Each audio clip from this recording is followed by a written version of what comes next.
Yun mga kabikulano, nag-deliver kita dito sa Eco Park.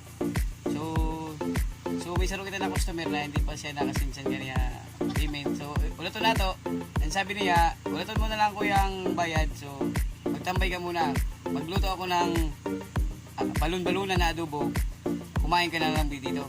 Okay guys. O yun o mga kabikulano, naka-ready na nga ang lulutuin ni Sir Ariel. Ayun o, yung luya, bawang, sibuyas, sili, tapos yung balon-balunan. Tapos ito, may pinapakulo na si Sir na hindi ko alam kung anong pinapakulo niya dito. Yan. Shout out kay Sir Ariel, salamat sa paggaya niya sa akin na pananghalian sa kaniya. Diba, libre na naman ang kaon nato riyan adlaw. Ayos talaga. Oh, yun mga kabikulano. Niyan lang ako nakaimod sinano. Adobo na may kamatis. So, yan. Dinurot na tabi ni Sir. Kamatis. So, imulunta ako na anong lasa si Day, mga kabikulano.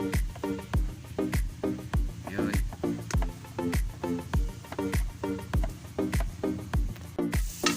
Hindi ko ako ng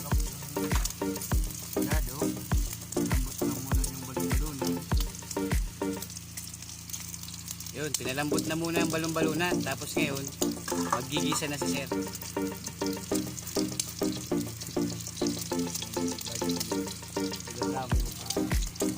Yun, luya.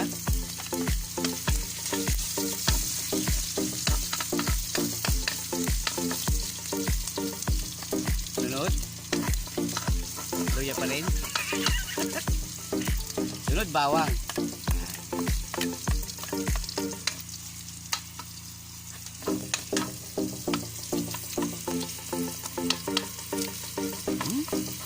Luya bawang pa lang, mabango na.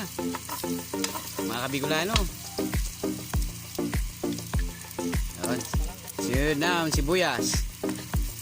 Yun na ini. Ang sinasabi.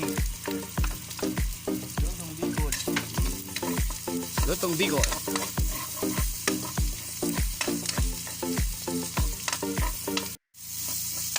Yun, kamatis.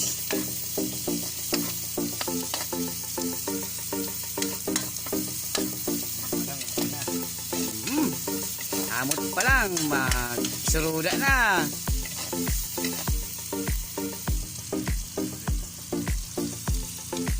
Oyster sauce. Yun, oyster sauce. Sunod, paminta.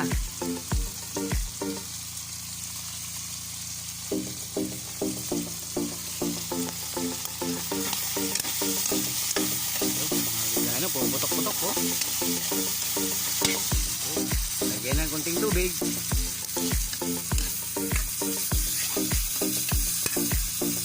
Uy, nausukan na ating camera.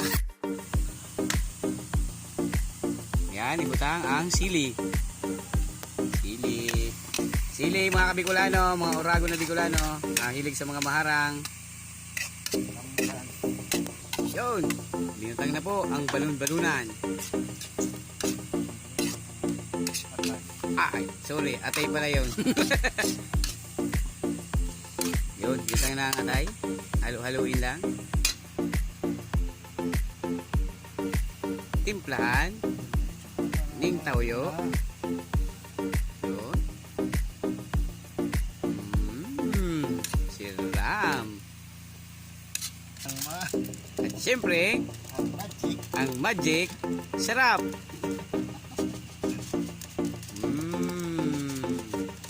Tamang-tamang magic sarap lang. Yun, no? Then, haluin. Hugayon. Takluban muna na to.